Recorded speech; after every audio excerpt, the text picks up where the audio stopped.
de Maître Guy Hervé Kam. L'information fait la une des quotidiens dans leur dernière parution de la semaine. À lire également dans les journaux du jour des commentaires et analyses sur la fin de l'affaire dite Charbon-Fin. La revue de presse de Ahadi Sandamba. Procès Charbon-Fin, un règlement transactionnel clôt le dossier, titre le journal Le Quotidien. Dans un compte rendu, le journal rapporte qu'un accord transactionnel signé entre les différentes parties a permis d'abréger le processus judiciaire qui était en cours. Et le procès a pris fin hier jeudi au tribunal de grande instance Ouaga 1. L'État burkinabé et Sakan sont donc parvenus à un arrangement que chacun jugera bon ou mauvais.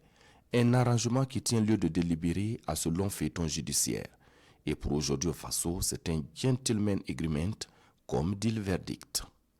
Le tribunal a décidé, entre autres, de l'extinction de l'action publique par l'abandon des poursuites contre les mises en cause et Chris Doya pour sa part. Le ministère public a donc déclaré tous les faits d'infraction non constitués, rapporte le journal de tous les Burkinabés. Après avoir défrayé la chronique 5 années durant, l'affaire dite Charbon-Fin a connu son dénouement. Le tribunal de grande instance Ouaga 1 ordonne entre autres la restitution de la cargaison saisie au profit de l'État burkinabé, rapporte l'observateur Palga pour qui le tribunal range définitivement son tamis.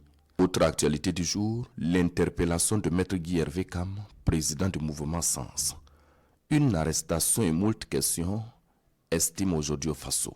Alors qu'il débarquait à l'aéroport de Ouagadougou en provenance de Bobo Dioulasso, il a été interpellé par 2 hommes en civil, lesquels se sont engouffrés avec lui dans un véhicule banalisé vers une direction inconnue.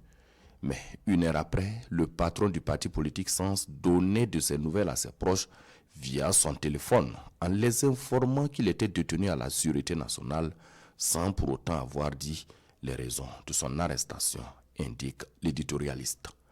Maître Hervé Kam aussi s'interroge l'Express du Faso qui se demande également si son interpellation est liée à ses sorties médiatiques critiques ou s'il était trempé dans cette affaire de coup d'État et de déstabilisation manquée des institutions de la transition.